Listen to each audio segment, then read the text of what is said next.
بسم اللہ الرحمن الرحیم۔ اللہ کے نام سے شروع کرتا ہوں جو بڑا مہربان نہایت رحم کرنے والا ہے۔ سورہ بقرہ آیت نمبر 64۔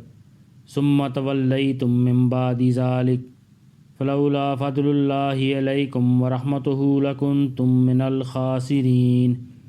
اس سب کے باوجود تم دوبارہ راہ راست سے پھر گئے، چنانچہ اگر اللہ کا فضل اور رحمت تم پر نہ ہوتی تو تم ضرور سخت نقصان اٹھانے والوں میں شامل ہو جاتے۔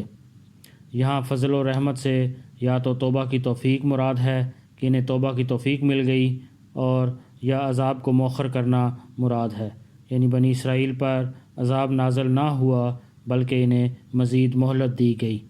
اللہ پاک ہمیں قرآن پڑھنے کی، سمجھنے کی، اس پر عمل کرنے کی اور دوسروں تک پہنچانے کی توفیق عطا فرمائے۔